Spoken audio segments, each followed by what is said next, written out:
पढ़ने के लिए हम सीधा पृथ्वी को जाके तो पढ़ नहीं सकते हैं। इतनी छोटी सी क्लास में पृथ्वी को जाके देख सकते हैं, पढ़ सकते हैं हमने। तो उसको पढ़ने के लिए हमने एक छोटा सा उसका ही मॉडल बना लिया। इसका छोटा सा ही रूप है जिसको हम क्या बोलते हैं, ग्लोब। क्या बोलते हैं इसको हम? ग्लोब। पृथ्वी को तो हम ऐसे देख नहीं सकते, लेकिन इसके माध्यम से हम पृथ्वी के बारे में जान सकते हैं और समझ सकते हैं।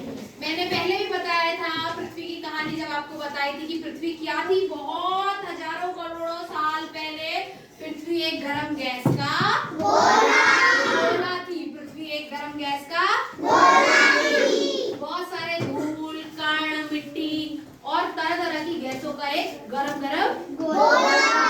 बहुत सालों में के बाद वो जब मौसम ठंडा हुआ तो वो भी सारी चीजें ठंडी हो गई, और ठंडी हो गई वो सब जम गई और सख्त हो गई। जितनी भी गैसें और धूल मिट्टी थी वो सब ठंडी होके जम गई, और जम के क्या बन गई? हमारी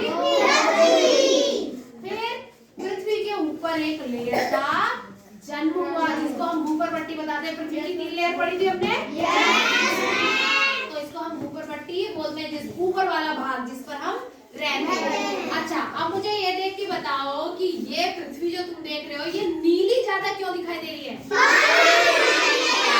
क्योंकि इसका 70% हिस्सा जो है वो किससे बना हुआ है? केवल पानी से। जो ऊपर वाली सतह है उस पे ज्यादातर हिस्सा पानी का है, ठीक है, इसीलिए ये हमको नीली दिखाई देती है।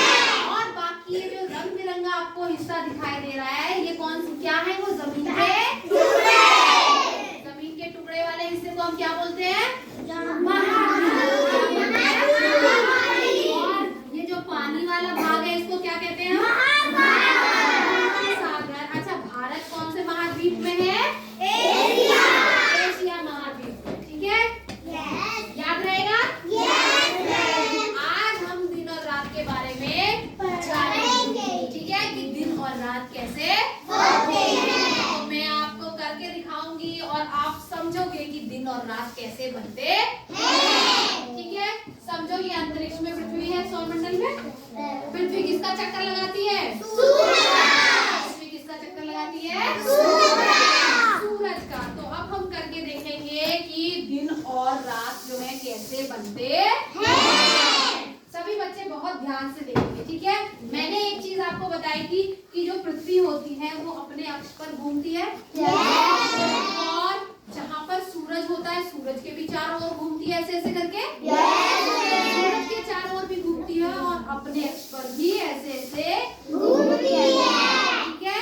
तो दिन और रात सूरज के चक्कर लगाने से नहीं बनता है। दिन और रात जब पृथ्वी अपने ही अक्ष पर घूमती है, जब चक्कर मारती है अपना ही पूरा चक्कर, ये यहाँ पर हम चौक का निशान लगा दे रहे हैं, ठीक है, सबको दिख रहा है? मान लो पृथ्वी ने यहाँ से घूमना शुरू किया, पृथ्वी को अपना एक चक्कर लगाने में, पृथ्वी को वापस यहीं पर आने में, अभी देखना 24 घंटे का समय लगता है, तब जाके एक चक्कर पूरा होगा ना, जब वही एरिया फिर से आएगा। अब ये एक चक्कर मार दिया इसने, आ गया ये वाला निशान, एक चक्कर लगा दिया। एक चक्कर लगाने में कितना टाइम लगता है? 24 घंटे। एक चक्कर पृथ्वी को अपने ऊपर एक बार घूमने में, एक बार पूरा गोला घूमने में कितना समय लगता है? 24 घंटे। उसमें से ही हम आधे समय को बोलते हैं दिन और आधे समय को बोलते हैं रात। 12 घंटे का दिन और 12 घंटे की रात। बताया था, घड़ी जब पढ़ाया था तब भी बताया था, और पीएम बताया था। घड़ी में 24 तो नहीं लिखा होता ना, 24 घंटे की घड़ी तो नहीं होती, घड़ी 12 घंटे की बनाई होती है। तो 12 दो बार बचते हैं, एक दिन के 12 और एक